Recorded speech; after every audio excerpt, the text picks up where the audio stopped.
ça rejoint un peu ce que tu dis, c'est ne portez pas de jugement hâtif sur les gens, que ce soit peu importe le métier, peu importe l'apparence même. D'essayer de jamais trop avoir de jugement, mais plutôt ça te parle pas, ok, tu le laisses de côté, mais commence pas à le pointer du doigt ou à critiquer des choses que tu n'es pas capable de comprendre ou de saisir là sur le moment. Chacun fait ce qu'il aime et ouais, de pas trop se juger les uns les autres et pas trop se juger soi-même aussi. Et moi, ce que j'aimerais partager, c'est, comment dire, que quoi qu'il arrive, il y a toujours une solution, que on peut toujours évoluer. On a pu avoir des métiers avant, enfin, notre vie avant, et d'un coup on a changé, on est arrivé dans le mannequinat. On peut toujours évoluer et tout évolue continuellement, et qu'il faut rien lâcher, faut pas désespérer, il faut toujours être positif, et le positif attire le positif, vraiment. Le gros message, c'est surtout ça, c'est ouais, c'est compatible la spiritualité avec toute profession, y compris le mannequin, et que on a un métier, voilà, on a choisi certes un métier qui s'est présenté à nous et atypique, qui est pas courant, mais ça ne change pas qui on est. Rangez pas les gens dans des cases parce que vous avez plein de choses à apprendre, plein de belles découvertes à faire, donc c'est surtout ça le message de ce talk.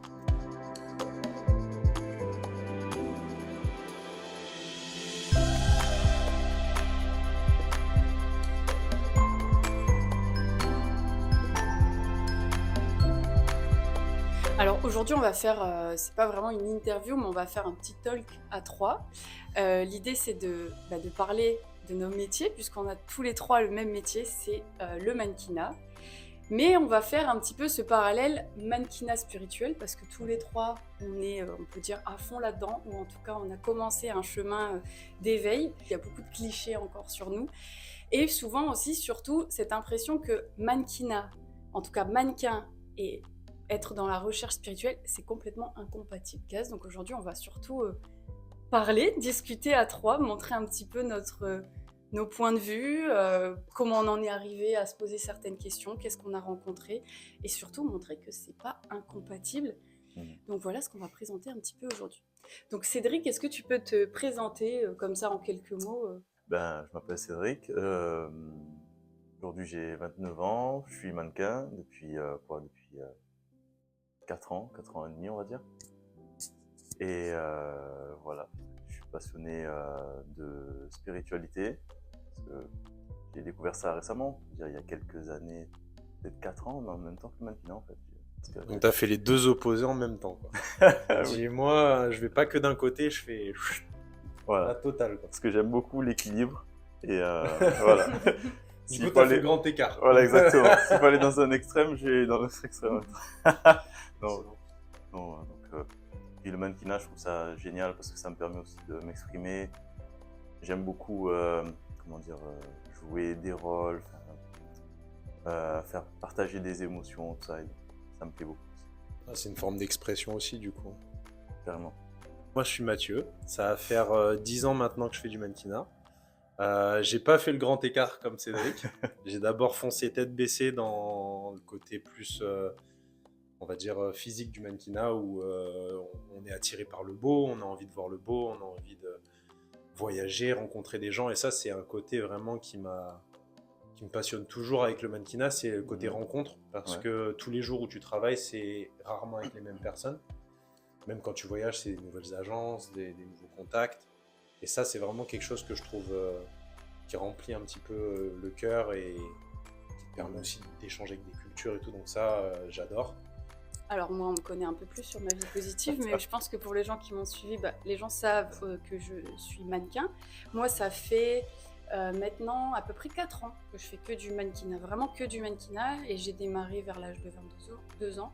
Donc ça fait à peu près 10 ans que j'ai démarré et goûté à ce milieu. Je suis passionnée de mannequinat, mais surtout des rencontres que j'ai faites, des voyages, de cette liberté qu'on a d'être son propre patron, clairement on peut le dire, même si, voilà, si on travaille pas, si on va pas travailler, il n'y a pas d'argent qui rentre. En plus, enfin voilà, c'est très compliqué le milieu du mannequinat par rapport au statut et à beaucoup de choses dans son quotidien, et c'est vrai qu'on en parlera après, mais ouais, ça a été vraiment ce côté, je me suis lancée en me disant, voilà, je je peux rencontrer des gens, je peux voyager, je me retrouve dans des lieux incroyables. Et ça m'a donné cette sensation vraiment, si je dois le résumer en un mot, c'est de liberté. Une très très grosse liberté. Exactement. Et du coup de dégager du temps pour plein de choses. D'ailleurs pour ce projet à côté d'interview. Donc c'est un métier voilà, auquel je tiens énormément parce que ouais, c'est toute cette ouverture d'esprit et surtout tout ce temps que ça me laisse à côté. T'as démarré, toi Cédric, t'as démarré tout de suite par le mannequinat ou t'as eu autre chose avant, un autre métier? Wow. On va dire que avant ça, j'étais aide-soignant. J'étais aide-soignant pendant 4 à 5 ans à peu près. Et du coup, je travaillais uniquement en maison de retraite. Du coup, avec les personnes âgées qui étaient atteintes de maladie d'Alzheimer, Parkinson. Et comment dire, j'aime beaucoup ce métier, le fait d'être proche des gens, de les aider, etc., de les accompagner. Et un jour est arrivé le méchant Covid, qui a fait que du coup j'ai dû changer de métier et, parce que je me retrouvais plus dans ça et du coup je me suis retrouvé à devenir mannequin. J'ai arrêté du jour au lendemain et je me suis lancé dans l'aventure comme ça. Franchement ça a été un changement vraiment radical, c'était encore un grand écart. Voilà. T'es passé des crocs au costume, aux Voilà. photos, au maquillage. Ah tout oui, le travail. mais exactement. Et toi, Mathieu, t'as fait des études de fac STAPS. Ouais. T'étais pas Cool. du tout le même garçon aussi, même que ça soit physiquement. Enfin, il y a tout ce démarrage de j'ai pas confiance en moi. Jamais t'aurais cru être mannequin. Ça s'est passé un peu comment? Ah, clairement, là, ce que vous voyez aujourd'hui, ça n'existait pas avant. Vous avez de la chance. Non, non ouais, j'ai fait une fac de sport, en fait, dans le sud de la France. Mais dès le début où j'ai commencé mes études, je savais que ça serait pas ma vocation parce que je savais pas où je voulais aller, mais tout ce que je savais, c'est que je voulais partir du sud et voir le monde. Et j'ai eu des opportunités qui m'ont permis. J'ai beaucoup travaillé dans l'événementiel dans la nuit, ce qui m'a permis d'avoir un peu d'argent pour aller vivre à Paris, tout ça, et d'avoir l'opportunité de commencer une carrière dans le mannequinat. J'ai eu mon premier contrat où je suis parti en Asie. Et c'est là où j'ai commencé à voyager, à rencontrer des gens. Et c'est ça qui m'a un petit peu, pendant 6-7 ans, où j'ai vécu dans une valise, quoi, clairement, où j'avais pas de maison, où je faisais que d'aller d'un pays à l'autre. Et c'est ça qui m'a vraiment conforté dans cette idée de mannequinat, c'est que j'étais jamais au même endroit et ça me plaisait en fait. Au-delà du métier que j'adorais parce que tu changes tout le temps de personnes, tu rencontres tout le temps des nouvelles personnes, le travail est jamais le même. Et comme tu disais tout à l'heure, Cédric, tu as un petit peu cette notion d'acteur où on va te demander de jouer des trucs des fois sur certains jobs qui sont vraiment hilarants, surtout en Asie quand ils te demandent de faire des trucs. Je me rappellerai toute ma vie, je shootais des pyjamas, des pyjamas, hein, mais les pyjamas vraiment limite, tu sais les trucs que tu mets pour aller au ski, tu sais, trucs techniques, ultra épais parce qu'il fait très froid dans le nord de la Chine.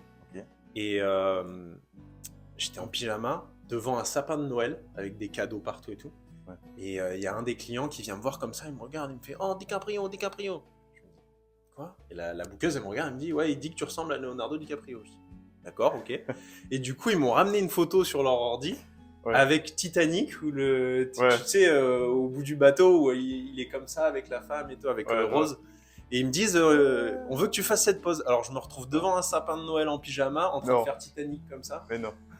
Et là, tu te dis mais qu'est-ce qui se passe quoi? Et au final, tu y vas, ça te fait marrer et puis la photo elle est pas terrible mais tu te marres quoi. Et du coup, j'ai fait ça pendant pas mal de temps, j'ai pas mal voyagé dans pas mal de pays. Ça fait beaucoup de pas mal. Et voilà. Mais t'as été repéré. Enfin, c'est toi qui t'es lancé, ça a été quoi le déclic? Le déclic, c'est quand j'étais dans le sud, en fait, j'ai fait un casting pour Génération Mannequin, là, l'émission de télé. Ah, d'accord. Et en fait, j'ai été pris au casting dans le sud. Je suis allé à Paris, j'ai été pris pour l'émission et tout. Et c'est ça je me suis dit, bon, si je suis pris pour une émission comme ça, peut-être que je peux en vivre ou au moins essayer d'être mannequin. Bon, ça m'a servi à rien, hein, au contraire. Hein, je pense que c'est encore pour ça que je travaille pas trop en France. Non, mais ça reste une expérience. C'est ça. Mais en tout cas, ça m'a donné l'impulsion de sortir de Toulon, de tenter ma chance d'aller à Paris, de trouver un agent et de commencer à voyager et tout. Si j'avais pas fait cette émission, peut-être que j'aurais jamais essayé. Toi, Chloé, comment ça s'est passé? Parce que toi, tu as fait des études de pharma, tu étais pharmacienne avant. Comment en es-tu arrivée au mannequinat? Qu'est-ce qui s'est passé? Bah, du coup, c'est un peu comme Cédric, c'est le Ouais, grand écart parce que finalement, on était dans le milieu de la santé. ouais, Pharmacienne, mannequin, autant dire qu'il y a beaucoup de gens dans mon entourage qui sont un peu tombés de 10 étages, même si c'est arrivé ça, progressivement. Ça a été pas spécialement accueilli euh, facilement, on va dire, par tout le monde parce que bah, comment on peut passer du milieu de la santé, entre guillemets, avec une blouse blanche, avec avoir fait beaucoup d'études et finalement de tout abandonner pour être mannequin, sachant qu'on parlait de cliché tout à l'heure, c'est le cliché de la fille qui est pas intelligente, encore un petit peu, même si ça commence à bouger, hein. Mais c'est la fille pas intelligente, la fille qui a des gros soucis avec son corps, enfin voilà. Donc ouais, non, la transition s'est pas faite facilement. Moi, le mannequinat, c'est arrivé dans ma vie parce que j'ai fait... Bah, alors c'est un peu comme toi, du coup, Mathieu, c'est des trucs pas forcément, je sais pas si on peut dire que ce soit valorisant, mais en tout cas, c'était le chemin. J'ai fait des élections de Miss. Donc, ok. donc C'est là, oui, cool. je rentre dans les clichés. Mais ouais, j'ai fait des élections de Miss. Je pense petite, j'avais ce truc, toujours, ma famille, mon grand-père, waouh, Miss France, machin. Hein. Ah, Donc un jour, j'ai fini par me lancer pendant mes études. C'est une expérience qui était super enrichissante, mais qui s'est très vite arrêtée. Je me sentais pas du tout à ma place. Mais voilà, c'était le chemin. J'ai continué mes études et du coup, j'ai été repérée par une agence. Et donc, j'ai commencé à rentrer en agence. C'est vrai que très vite, alors moi, intérieurement, j'avais tout de suite, au début, hein, le mannequinat, pour moi, c'était pas ce côté liberté, le voyage, les rencontres, tout ça. C'était vraiment, je me disais, alors c'est très bête ce que je vais dire, mais je vais être complètement transparente et honnête, même si j'ai un peu honte de cette façon de penser. Je me suis dit, voilà, si je suis mannequin, du coup, je suis considérée comme jolie, mhm. donc il pourra plus rien m'arriver en amour. C'est-à-dire, voilà, j'aurais plus de problèmes, j'aurais plus de Ok. souffrance, j'aurais plus de douleur. Ah ouais, Donc ouais, t'imagines, d'accord. ça a un peu démarré, il n'y a pas eu que ça, mais ça a été un peu ce truc de, ouais, je vais, voilà, je me sens un peu forte. Beaucoup d'ego, en fait. Quand j'ai démarré le mannequinat, il y avait Ouais, beaucoup d'ego. Bon, très vite, j'ai pris mes claques, hein, ce qui aussi a fait ce chemin spirituel, je pense. ouais, Mais j'ai pris des claques, forcément, parce que ça n'a pas marché dès le début. Ça demande beaucoup de temps, d'investissement. Et moi, dans ma tête, le mannequinat, c'était un plus. Je voulais être pharmacienne. Je voulais finir mon cursus. J'avais l'idée d'ouvrir ma pharmacie. Mais bon, c'était pas hyper. Je pense que c'était pas assez fort finalement. Je pense que j'aime le côté créativité, le milieu artistique. mhm. Donc voilà, un peu le chemin s'est fait. Puis la pharma, ben voilà, j'ai été pharmacienne. Jusque-là, je faisais pas trop de mannequinat. Et puis bah, après, je suis devenue euh, pharmacienne, mais formatrice pour une marque de cosmétiques. Là, je me suis libérée du temps. À mon propre, enfin, j'étais auto-entrepreneur. Et donc, bah, ça m'a donné du temps et j'ai mis un peu plus d'énergie dans le mannequinat. Et puis, il s'est avéré qu'en l'espace de 2 3 ans, bah, j'ai dû faire un choix. J'ai dû faire un choix parce que bah, les deux, c'était pas possible. Le matin, je formais des gens en pharmacie dans ce côté très cadré. Et l'après-midi, je me retrouvais maquillée devant les Ouais, caméras, devant ci, devant là. Et en fait, le grand écart, justement, il était voilà. Une costaud. histoire de Et, grand écart. voilà, toujours. Mais bah, ça devenait compliqué à gérer et Ok. j'étais jamais chez moi. J'avais pas de possibilité d'évoluer là où j'étais. Ils m'ont dit clairement, je me suis dit, voilà, j'ai fait le tour, ça fait 3 ans. Bon, bah, je vais me mettre à fond dans le mannequinat. On va revenir sur l'arrivée de la Mhm. spiritualité dans ta vie. Ouais.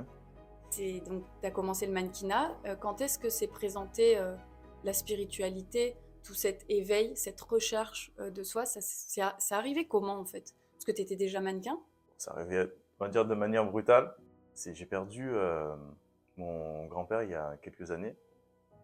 Et on va dire qu'après, j'étais en relation et cette relation s'est terminée 2 mois après. Et du coup, c'est un peu comme si les piliers que je pouvais avoir dans ma vie s'effondraient. Et du coup, là, j'étais complètement perdu. Et du coup, à ce moment-là, je faisais la fête pour penser à autre chose. Voilà, j'essayais de sortir. Je profitais du métier aussi qui me permet de voyager, donc je vois d'autres personnes. Ça me permettait aussi de penser à autre chose. Et jusqu'à un moment où je me suis posé, je me suis dit, bon là, il faut que je me pose et que je fasse face à toutes ces émotions. Et ce jour-là, j'ai médité, j'ai posé la question. Une question intéressante qu'on devrait toutes et tous se poser, c'est qui suis-je? Et de là, voilà, tout est arrivé. Là, à ce moment-là. L'escalade, quoi. Ah oui, comment dire? À ce moment-là, ben, j'ai entendu une voix, voilà, clairement, j'ai entendu une voix qui m'a dit en gros, ben, tu vas voir, ça va se passer comme ça, quoi. Et de là, Accroche-toi, quoi. accroche-toi, c'était vraiment incroyable. Vraiment, ce qui s'est passé, c'est que ben, je me suis retrouvé dans un tunnel. En fait, j'étais en état méditatif, hein, c'est-à-dire dans un état modifié de conscience, parce que grâce à la respiration. Et du coup, ben, je me suis retrouvé dans un tunnel. Et de là, ben, j'ai vu une image. Et de là, ensuite, ma vie a complètement changé. La perception, enfin mes sens, tout était décuplé en fait. Pareil, quand je ressentais quelque chose, je ressentais mes fois 1000. Les émotions, même le ressenti, le toucher, l'audition. Et en plus, à ce moment-là, ben, je me retrouvais à Paris, une ville où il y a du mouvement tout le temps, il y a beaucoup de gens, il y a de l'animation dans tous les sens. Et du coup, ben, c'était impressionnant, tout ce que je ressentais. Donc, il fallait vraiment que je partage un maximum avec les gens ben, qui pouvaient me comprendre. Parce qu'il n'y avait pas beaucoup de personnes autour de moi. Enfin, autour de moi, C'est pas grand difficile monde, à expliquer voilà. finalement. Ah oui, c'est compliqué. Quand il nous arrive ça, on a l'impression de passer pour un fou. fou, hein, Mmh. carrément. On est là, on cherche, on est là. Qui peut me comprendre, c'est ça? Et, qui a déjà ressenti ça? Enfin, on pose des questions et Sur le moment, on sait même pas si c'est un cadeau finalement, des fois, de s'éveiller oui, ou une grosse star, parce qu'il y a un gros moment de solitude en plus. ouais, c'est ça. Mais d'un côté, enfin, comment dire, moi, ça me faisait vibrer parce que je suis quelqu'un qui aime avancer et tout le temps m'améliorer. Enfin, même le développement personnel, par exemple, enfin, c'est un autre sujet, mais ça en fait partie aussi. Bien sûr. Ça aide. Ouais, j'ai commencé ça, enfin, à m'y intéresser quand j'avais 21 ans, parce que je voulais absolument devenir meilleur, m'améliorer. Et c'est un truc que j'ai, ça me passionne ça aussi. Et du coup, ben, même si je vivais les choses fois 1000, de manière positive comme négative, il y a des moments c'était dur, hein. Ouais, franchement. Si vous vous éveillez, franchement, accrochez-vous parce que non, mais c'est vraiment très impressionnant. Et puis vous, je voulais savoir comment ça vous est arrivé. Puis je rebondis juste sur ce qu'il dit, c'est que on n'est pas. C'est difficile quand tu vis ce genre de choses parce que dans ton entourage, il n'y a pas forcément beaucoup de gens qui l'ont vécu. Mhm. Mais en plus de ça, t'as pas de figure d'autorité, si on peut dire, où à l'école on t'en parle pas, Mhm. en société Exactement. on t'en parle pas, à la télé on t'en parle pas. Donc du coup, C'est nouveau. il y a quelques années, dès que tu vivais un truc comme ça, soit on te mettait chez les fous, soit tu le disais pas et tu le gardais pour toi et du coup, bah, c'était très dur à gérer. Ouais. Aujourd'hui, on a cette chance de pouvoir en parler ouvertement. Il y a de plus en plus de gens qui commencent un petit peu à ouvrir des portes, à permettre à ce que ce sujet soit normal en fait dans la société. Donc, je te rejoins sur ça, c'est que c'est pas simple en fait à gérer quand t'es tout seul. Et bravo d'en être arrivé là. Ben, merci, bravo à vous aussi. Bah, moi, pour ma part, bah, ça te rejoint et je pense qu'en fait, on a tous un peu la même chose. Il y a une épreuve à un moment donné qui est très forte. Alors, c'est dommage, mais l'humain apprend beaucoup dans la douleur, en général. Moi, je sais que je suis typiquement la fille qui apprend quand c'est compliqué. À chaque fois que je transcende, à chaque fois que je dépasse, à chaque fois que je découvre, c'est parce que j'ai été dans l'ombre. Et de toute façon, la lumière existe grâce à l'ombre, je le répète tout le temps. Mais donc, ça me permet d'accepter plus facilement maintenant les épreuves parce que quand je regarde où j'en suis, c'est grâce à ces épreuves. Donc je me dis, quand il y a une épreuve qui arrive maintenant, je me dis, ah, je vais encore grandir. Je vais encore, hop, voilà, je vais, ma tu vie vois, positive, lever tu te l'œuf. concentres sur ce qui est positif, c'est bien. Ouais. Et du coup, moi, c'est vrai que comment c'est arrivé, un peu dans le même style que toi. C'est que je suis arrivée donc, dans ce truc de mannequinat, donc je change tout, je commence à arriver sur Paris. J'ai été toujours très proche de ma famille dans le Nord, enfin en tout cas tout le monde vit plus ou moins très proche. Puis là je déboule à Paris, je commence à essayer d'être dans le mannequinat, je bouge beaucoup, je suis indépendante, donc tout est bouleversé. À ce moment-là, je fais une rencontre de quelqu'un qui est un petit peu dans cet univers, en tout cas qui croit aux énergies, qui croit à tout ça, donc ça m'ouvre quelques portes. Puis derrière, il y a cette rupture, et en fait, qui est ultra violente, parce que du jour au lendemain, je me retrouve sans rien, et je ne sais pas qui je suis, je ne sais pas ce que je veux, je ne sais pas réellement où je veux poser mes billes, Et puis ce jour-là, je me dis, et si vraiment il y avait autre chose? Et ça a commencé par le développement personnel. Alors déjà à la fac, c'est vrai que j'avais fait un petit travail. Parce que très vite à la fac, je me suis rendu compte que j'étais un petit peu bouleversée pour pas mal de choses. Mes parents se sont séparés, il y a eu des petites épreuves. Donc j'avais déjà commencé un travail de développement personnel, psychanalyse. J'ai fait de la psychanalyse. Donc ça m'avait déjà ouverte à me dire, il y a peut-être d'autres façons de voir. Ok. Mais là, au moment de cette rupture, je me suis dit, c'était plus trop le côté développement personnel, c'était plutôt voilà, l'éveil, la spiritualité. Et j'ai vécu des choses intérieurement. Donc j'ai passé une épreuve très sombre, très dure, qui a duré à peu près 2-3 mois. Et en fait, il y a un jour, je me suis sentie vraiment portée par une force, ou vraiment ce truc de ressentir un espèce d'amour un peu inconditionnel, et de me dire, Chloé, qu'est-ce que tu fais là? T'es en train de te laisser aller, tu vas pas bien, mais j'ai senti ce truc de la vie, elle est bien plus magique et simple que ce que tu te mets dans la tête. Et ça a démarré par des lectures, ça a démarré par le fait de prier. Quand je dis prier, je me rattache pas du tout à une religion, c'est le fait de demander, d'avoir des souhaits. J'ai commencé à écrire, à demander des choses, à parler à l'univers, à imaginer sans y croire trop finalement, mais j'avais un guide, j'avais des gens qui étaient là pour me soutenir dans l'invisible. J'ai commencé à capter des choses, à faire des lectures qui me questionnaient vraiment. Enfin, il y a eu, c'est une grosse étape, tu vois, il y a eu beaucoup de choses pendant plusieurs mois, mais ouais, c'est arrivé comme ça tout doucement dans ma vie. Et puis avec le mannequinat à côté, qui parfois on pourrait se dire ouais, c'est pas du tout compatible, mais voilà, mon chemin s'est fait, et grâce au mannequinat finalement, c'est tout ce temps que j'ai à côté du mannequinat me permet de continuer ça, me permet aujourd'hui d'avoir encore ce petit hôtel à la maison où je peux prier, méditer, demander. J'ai commencé à m'ouvrir aux oracles, à tirer les cartes, voilà. Et le mannequinat m'a permis de pas avoir une routine, et du coup de pouvoir tenter des choses un petit peu à droite à gauche, de voir d'autres choses par les voyages, d'autres façons de penser, des fois de confirmer des choses que je pouvais lire et de me dire ah ouais d'accord quand je mets en application. Donc j'ai pas été prise dans un quotidien qui était toujours le même, qui faisait que je n'évoluais pas. Donc moi c'est en ça que est arrivé tout doucement la spiritualité dans ma vie, mais comme toi par un choc, une épreuve, quelque chose de violent. Et derrière, ça a été, tu descends aux enfers et d'un seul coup, lumière, quoi. Genre, d'un seul coup, ils ont appuyé sur la lumière et gling, gling, gling. C'est le montagne russe. Quand tu ouvres cette porte, c'est là que ça devient compliqué. C'est une porte que tu pourras plus refermer. Tu peux plus, après, tu peux plus faire ça et dire non, finalement, aujourd'hui, non, en fait, après, c'est tout le temps. Après, tu peux couper, mais c'est vrai que.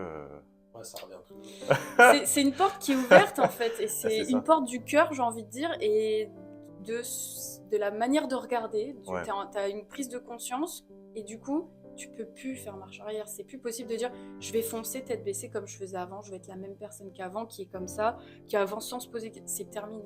Non. Et c'est ça que des fois qui est difficile, parce que tu as envie de dire fuck, on envoie tout chier et on arrête, et je veux plus réfléchir comme ça, je veux plus aller plus loin, je veux juste être comme, tu vois, comme le commun des mortels, à faire ma petite vie. Mais finalement c'est beau quand même, tu vois.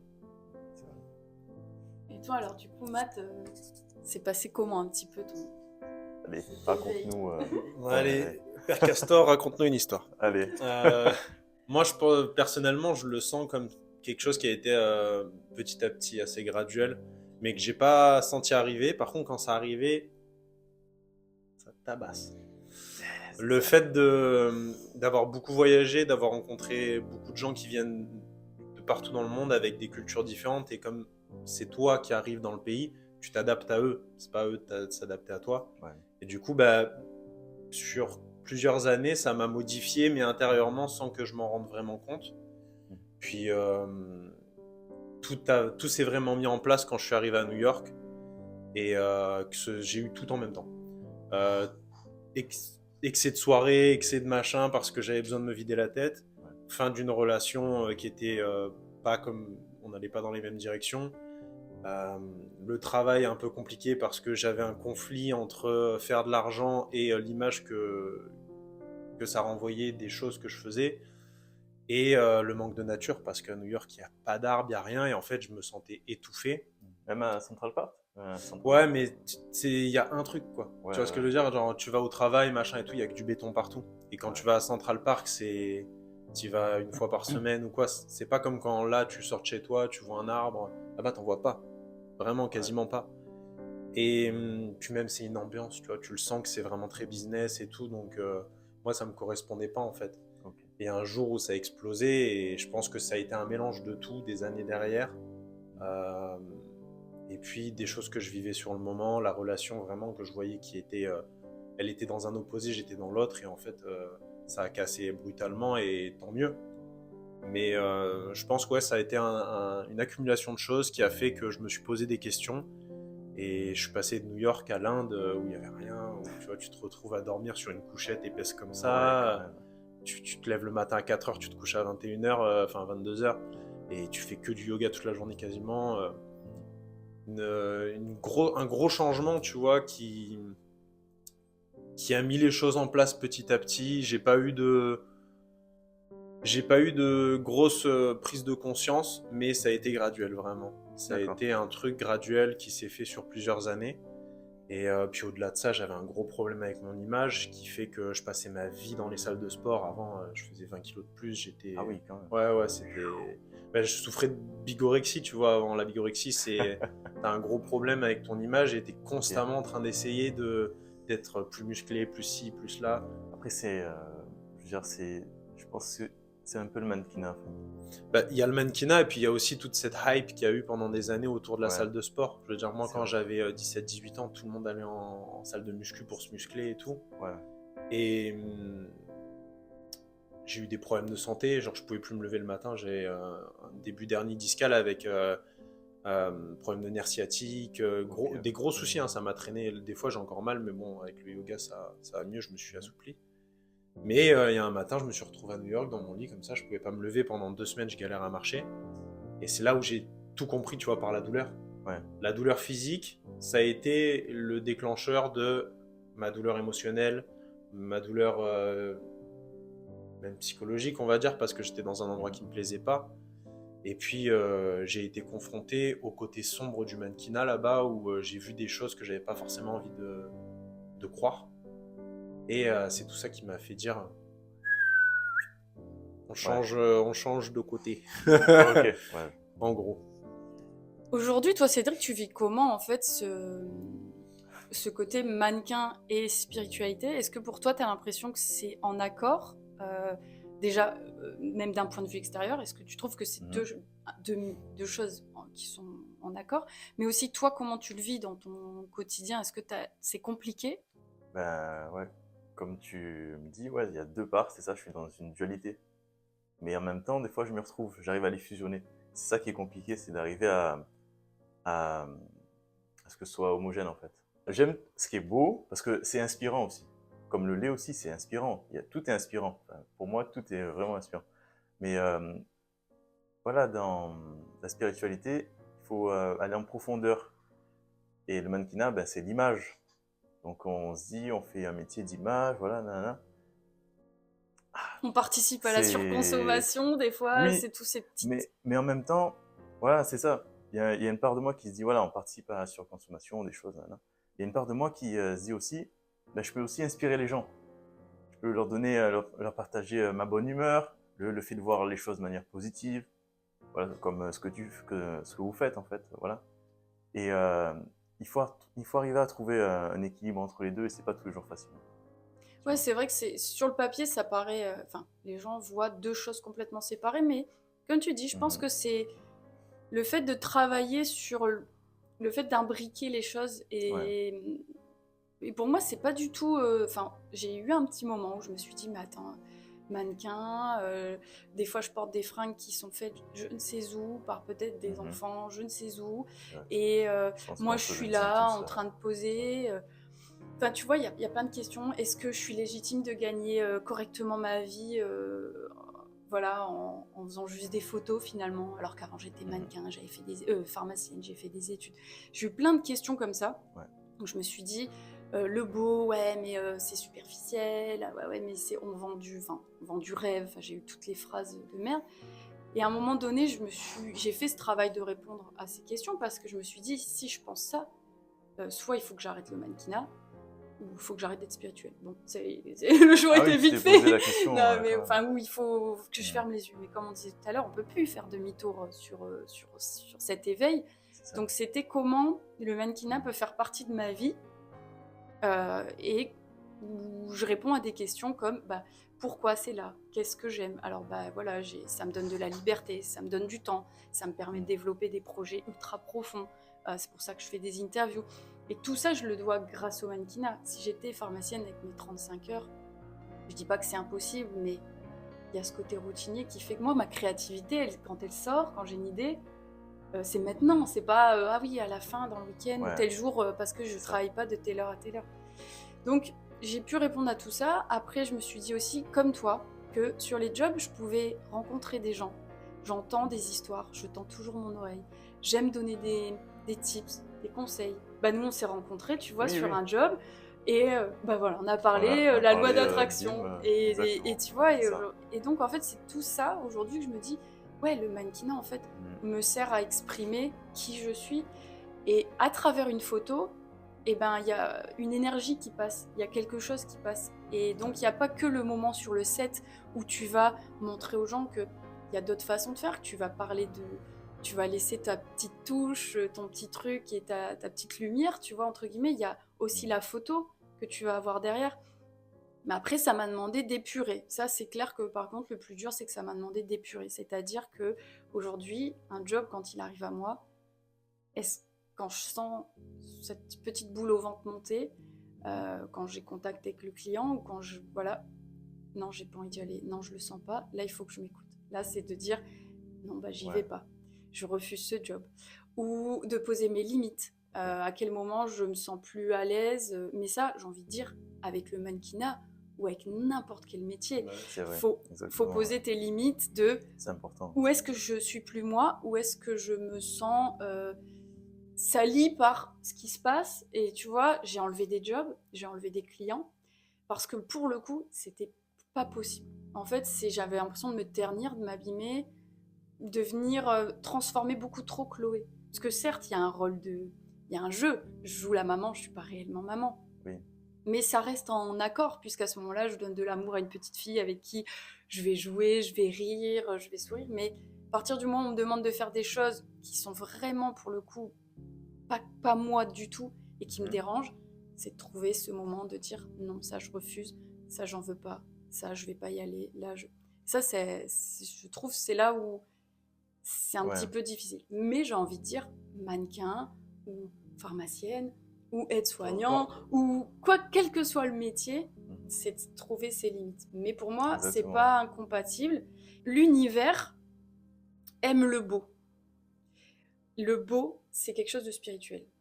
En fait, la preuve, c'est qu'il y a aujourd'hui, il y a plein de tests qui ont été faits par, redis-le, Masaru Emoto. Ah, la retenue. Voilà, Masaru Emoto, qui a fait des tests sur l'eau et qui montre que quand on vibre l'amour, que quand c'est des musiques, des chants spirituels ou qu'il y a des mots dans les paroles, ou enfin voilà, quand la vibration est positive, ça fait un espèce d'une cristallisation qui est magnifique, qui est hyper harmonieuse, donc qui est belle.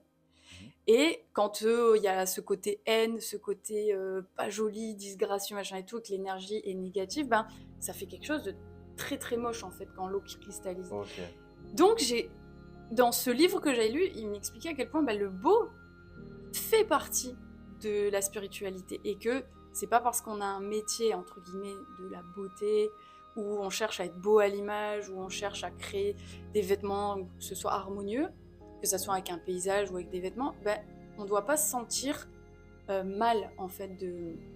Ça veut plus dire « Ah on est superficiel ». Et toi, Mathieu, t'arrives à imbriquer le côté spirituel et mannequin ? Ouais, je vais juste rebondir sur ce que tu viens de dire pour, pas clarifier, mais pour que les gens comprennent bien. Quand on dit le beau, c'est pas le beau de la société, ou c'est pas le beau subjectif, c'est un beau objectif où il n'y a pas de normes. quelque chose que moi je peux trouver laid, peut-être beau pour la nature ou pour quelqu'un d'autre. C'est le beau en général, c'est quand on parle plus de vibration, c'est-à-dire quelque chose qui est aligné, qui est harmonieux. Enfin, pour moi. Qui dégage quelque chose. Voilà, c'est pas un beau parce Oui, ça. qu'on a dit que ça c'était beau, c'est plus une côté Carrément. d'aligner et tout. Parce qu'après, je vois bien le truc où les gens, j'ai pas envie que les gens croient que il faut correspondre à une image pour être aligné. Non, Oui, non, voilà. il faut être aligné pour être beau.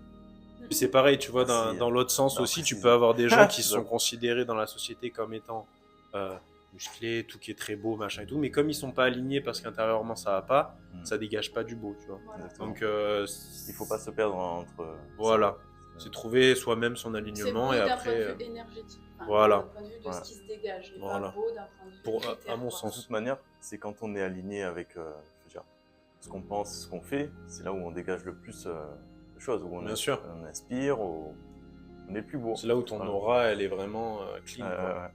ouais, ouais. Du coup, moi, c'était quoi la question? Comment je gère les deux?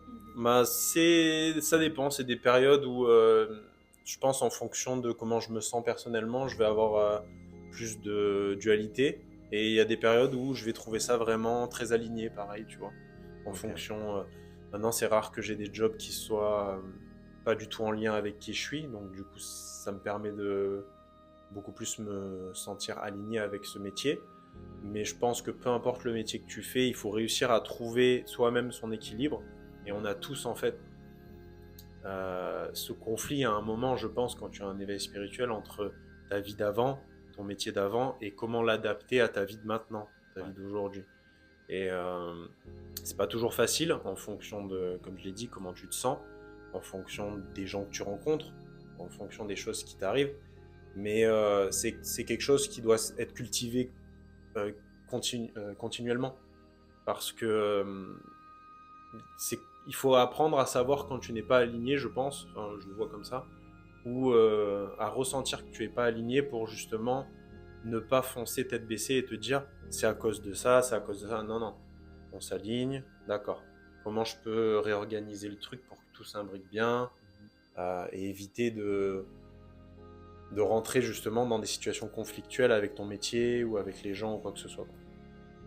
J'ai pas la solution magique à dire moi ce qui a fait que j'ai réussi à imbriquer les deux c'est ça, non, parce que ça change tout le temps, je suis tout le temps en changement, donc un coup la solution ça a été ça, un coup ça a été ça, un coup ça sera ça, mais je pense que le meilleur conseil qu'on peut donner là-dessus pour des gens qui essayent de s'aligner avec leur métier et leur prise de conscience de la vie, ce serait de réussir à trouver quelques minutes par jour, à prendre le temps de se poser pour essayer justement de réaligner les choses, pour réussir à trouver les solutions et les réponses qui correspondent à la question posée au moment T, quoi.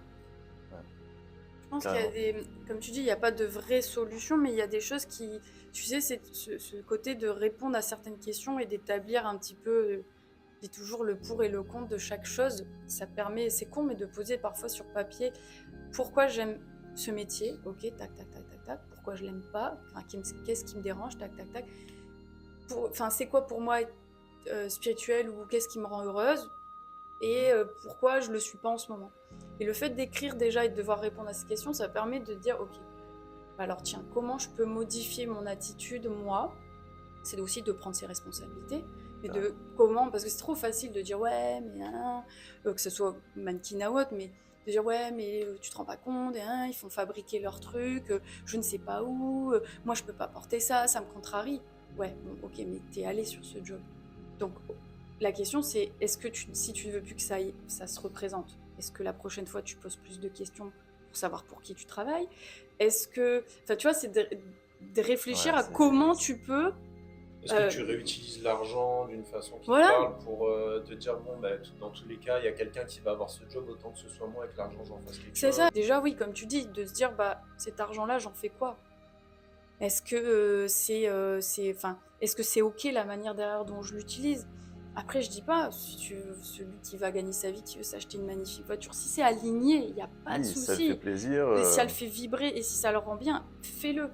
Exactement. Moi, ça a été plus de me dire, bah voilà, cet argent, C'est vrai, je le gagne facilement, je le gagne en étant, je dis pas que tout est rose dans le Attends, c'est mannequinat, quand même un métier, le mannequin. voilà, Ouais, c'est mais surtout, tu as un job, il y a 100, 150 profils, tu vois. Donc, Oui, c'est... t'as la tout compète, ce quoi. stress. Est-ce que demain tu vas travailler? Tu sais pas. Est-ce que tu vas pouvoir, nous on a galéré pendant 2 ans à trouver un logement parce que pas Ah de oui, CDI, et vous c'est êtes ça. qui, vous êtes quoi, c'est comment On ça est tout marche le temps votre là métier? avec notre valise. Puis en France, c'est pas bah, reconnu maintenant. Ouais, Non, exactement. je suis d'accord, il y a plein de trucs, mais ça a été de me dire, voilà, quand je dis je gagne facilement, c'était dans le sens, bah voilà, je peux attendre longtemps d'avoir un contrat, mais Oui. voilà, je peux bien gagner sur une prestation. Après, voilà, c'est vrai que tous les points noirs de ce métier, mais c'était comment utiliser ça pour construire mes projets, pour faire justement transformer, faire des choses complètement alignées avec moi à côté, en transmettant ce que je suis vraiment.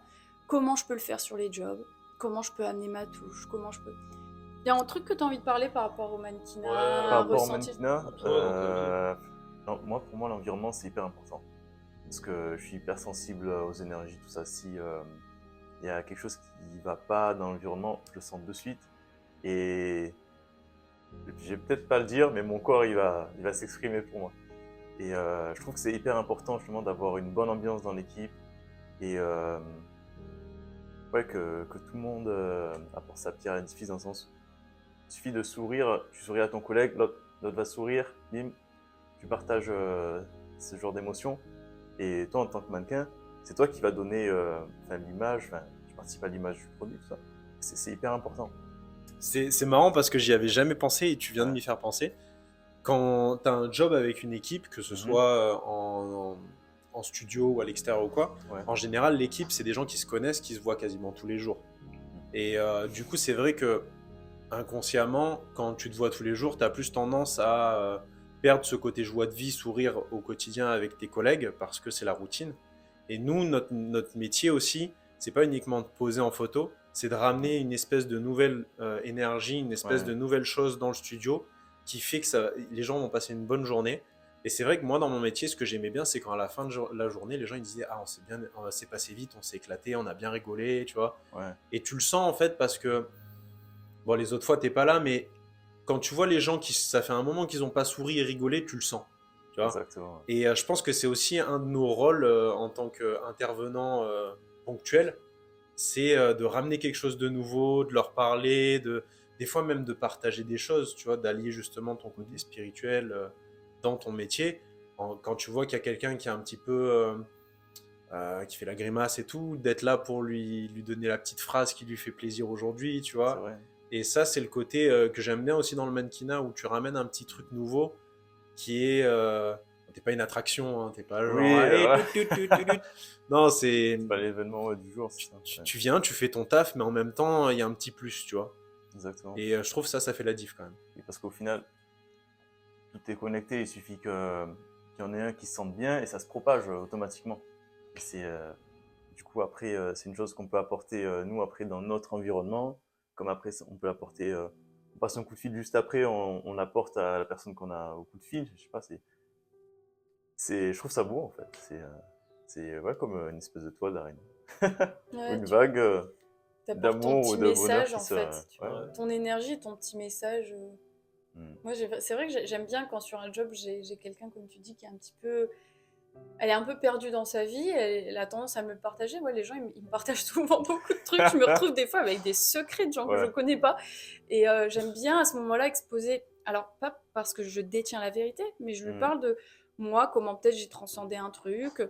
Et j'adore quand la personne m'écrit derrière en me disant j'ai acheté le livre, ah là là, mais qu'est-ce que ça m'a fait du bien.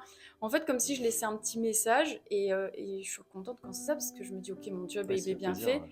Mais en plus, j'ai laissé une petite touche peut-être de prise de conscience ou le petit message que la personne avait besoin d'entendre. C'est ça.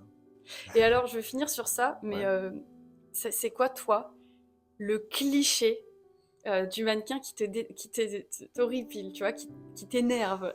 Ah, qui m'énerve? Ouais. Le cliché qu'on peut te qui donner. M'énerve, c'est compliqué de m'énerver quand même. Parce que je suis assez, comment dire, résilient. Je veux dire, bon, il faut de tout pour faire un monde. Mais avec qui j'ai du mal, c'est... Pas de nom, pas de nom. Ouais, non, non, pas de nom. Non, d'ailleurs, non, j'avais pas de mannequin, mais bon, c'est des comportements, dans le sens un peu tout m'est dû en fait. Ouais. Voilà, je suis là, j'arrive, c'est moi la star. Bim, on m'apporte tout, voilà, le croissant, machin, limite on me donne un. Enfin, je trouve ça bizarre. Genre, on est tous humains, je veux dire, à un moment, faut avoir les pieds sur terre, un minimum, je sais pas. Enfin, après, il y en a qui se mettent dans. Je peux comprendre, c'est leur façon de fonctionner, ils se mettent dans un personnage, voilà, bim, ça leur permet de bien, de faire de belles photos, voilà. Mais je sais pas, de l'extérieur, moi, ça me dérange un peu. Et le cliché qu'on peut te donner et que tu aimes pas. Sous Euh, prétexte que t'es mannequin, tu Ah, corresponds à ça. que tout est facile. Ah, je voyage beaucoup. La belle vie, J'ai la belle vie, tout est facile, dans le sens où je gagne ma vie, je roule sur l'or. Enfin, en gros, voilà, que je suis en limousine. Que je suis. Que je travaille pas, en fait. Je ne travaille pas. C'est pas un métier. C'est pas un métier. Voilà. Enfin, un truc qui m'a fait rire pendant un moment, c'est les parents surtout. C'est. Bon, c'est pas méchant. Mais ouais, c'est bien, ouais, t'as travaillé et tout, mais quand est-ce que tu vas travailler, justement, tu vas avoir un métier, tu vois. Pour moi, c'est un jeu, ouais, c'est une animation, enfin, c'est comme un passe-temps, quoi. Mais en fait, non, c'est un vrai métier. On s'investit, c'est corps et âme, faut avoir une bonne santé physique, émotionnelle, enfin, avoir un bon mental aussi. Faut s'entraîner, enfin, plus ou moins, ça dépend des gens, du caractère. Faire le social. Voilà, il faut être, ouais, ça demande Faut énormément être d'énergie. souriant et donner au max, Oui. même quand t'es... Parce que ça arrive au plus mal, Oui, oui, t'as pas le c'est droit de ça. flancher. ça. Et comme il y en a aussi qui préfèrent des mannequins qui sourient pas du tout aussi, mais c'est vrai que tu as raison, il faut être hyper souriant. Et ça demande énormément d'énergie en fait. C'est comme si, ben, par exemple, hier, j'étais sur un taf, sur un job, j'étais dans le taxi, c'est pas une limousine. Moi, j'étais dans le taxi parce que bon, faire le chemin de la gare jusqu'au lieu du shooting, bon, il y avait une trotte. J'aime bien avoir mon petit moment, mes petites 5 minutes où je respire, voilà, je fais une petite exo de respiration, voilà, ça permet de me recentrer. Et une fois que j'en sors, je sais pas, c'est comme si j'avais beaucoup d'énergie.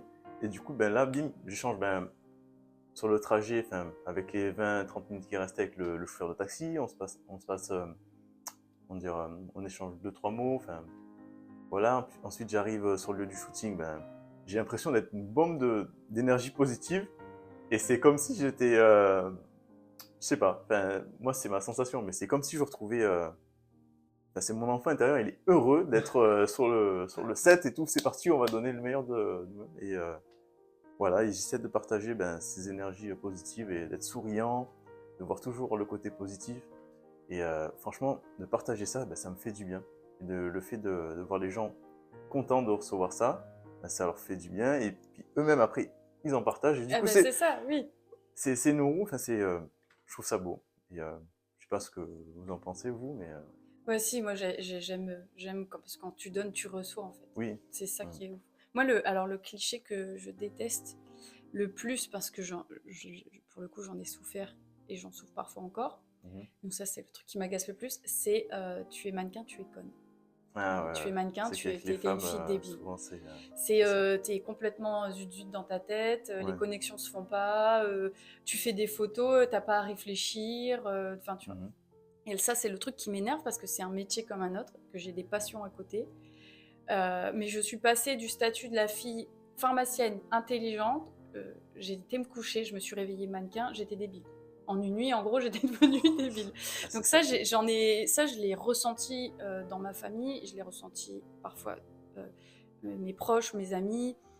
Donc ça a changé beaucoup de choses autour de moi. Mais ouais, j'ai le cliché de la fille qui fait juste du mannequinat, elle n'a pas créé de société, elle n'a pas tu vois, elle se pose pas de questions, elle n'a pas de tracas, enfin tu vois, genre ça m'énerve. Le cliché de la fille bête, ça m'énerve parce que j'ai toujours envie de dire, je suis pas que ça en fait, je suis devant les photos, mais il y a une fille derrière, il y a une profondeur, j'ai un vécu. C'est pas parce que j'ai pas ce diplôme de médecin de je sais pas quoi posé machin que je deviens une fille bête. Tu vois. Vrai, ça. Et d'ailleurs, il m'est arrivé sur des jobs de devoir, il y a longtemps, ça n'arrive plus parce que je disais justement j'ai j'ai fait en sorte que ce soit aligné avec moi. Mais il m'est arrivé d'avoir des jobs où j'arrive, je suis juste mannequin, on me regarde pas trop, voilà, on me donne mes fringues, tu vois, j'existe pas trop, je suis juste la fille qui porte les fringues.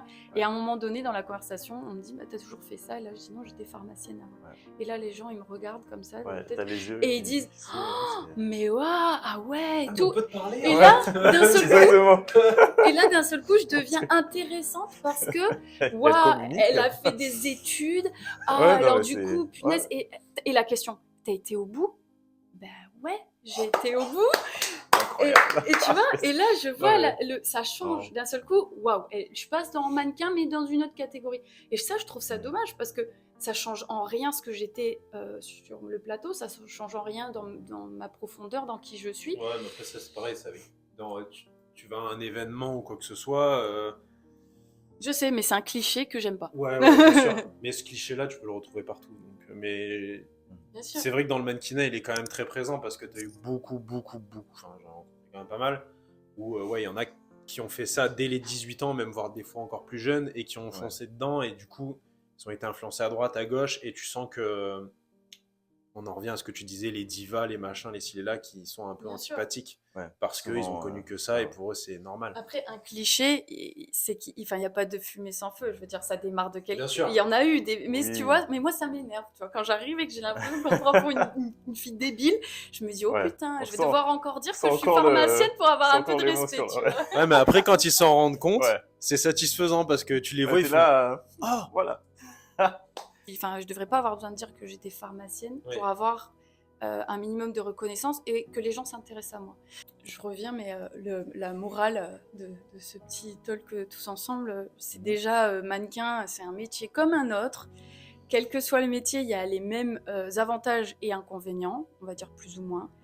Et comme tout métier, être mannequin et spirituel, être mannequin et ouvert d'esprit, être mannequin, et ben en fait c'est deux choses entièrement compatibles. Donc il faut arrêter avec les clichés Non, mais- de on ne peut pas aller plus loin, on n'a pas de profondeur, on est bête, on est des divas, on est riche et on roule en Ferrari. Enfin, voilà. En tout cas, ouais, le gros message c'est surtout ça, c'est compatible la spiritualité avec toute profession, y compris le mannequin. Et que on a un métier, voilà, on a choisi certes un métier qui s'est présenté à nous et atypique, qui n'est pas courant, mais ça ne change pas qui on est. Donc intéressez-vous à certains mannequins qui ont beaucoup de profondeur. Et C'est puis, vrai. enfin, en tout cas, je l'espère, hein, je nous considère comme Oui. étant des gens intéressants, comme plein de gens, mais surtout, voilà, rangez pas les gens dans des cases parce que vous avez plein de choses à apprendre, plein de belles découvertes à faire. Donc c'est surtout ça le message de ce talk. Si vous en avez un autre à rajouter, les garçons. Ça rejoint un peu ce que tu dis, c'est ne portez pas de jugement hâtif sur les gens, que ce soit peu importe le métier, peu importe l'apparence même, parce que c'est vrai qu'aujourd'hui il y a des gens qui se lâchent un peu plus, qui font des choses qu'on ne voyait pas avant. Donc d'essayer de jamais trop avoir de jugement, mais plutôt ça te parle pas, ok, tu le laisses de côté, mais commence pas à le pointer du doigt ou à critiquer des choses que tu n'es pas capable de comprendre ou de saisir là sur le moment. Et de pas toujours mettre des gens sur un piédestal sous prétexte qu'ils ont une position qui est bien vue dans notre monde, dans notre société. Parce que c'est vrai que souvent, quand on voit à la télé les Miss ou les mannequins, les acteurs et tout de suite, c'est waouh, c'est des gens importants. Je suis d'accord qu'ils font des belles choses, mais il faut pas oublier aussi que ça reste quelque chose qui n'est pas utile dans ta vie de tous les jours. Je veux dire, regarder un film, c'est cool, regarder une pub télé, c'est cool, mais c'est pas ça qui te nourrit, tu vois. Donc, il y a des métiers pour tout le monde, mais je pense qu'on est tous sur un... Faut qu'on commence à un peu plus tous se voir comme étant sur le même pied d'égalité, et qu'il n'y ait pas plus-moins, juste chacun fait ce qu'il aime, et ouais, de pas trop se juger les uns les autres, et pas trop se juger soi-même aussi. Et moi, ce que j'aimerais partager, c'est, comment dire, que quoi qu'il arrive, il y a toujours une solution, que, je sais pas si c'est un rapport avec la spiritualité ou le mannequinat, mais c'est ce que je ressens, mais il y a toujours une solution en fait. On peut toujours évoluer. Par exemple, ce qu'on a raconté, le fait qu'on on a pu avoir des métiers avant, enfin, notre vie avant, et d'un coup on a changé, on est arrivé dans le mannequinat. On peut toujours évoluer et tout évolue continuellement, et qu'il faut rien lâcher, il faut pas désespérer, il faut toujours être positif, et le positif attire le positif, vraiment. C'est ça. Ben merci. Merci les garçons. Tintin.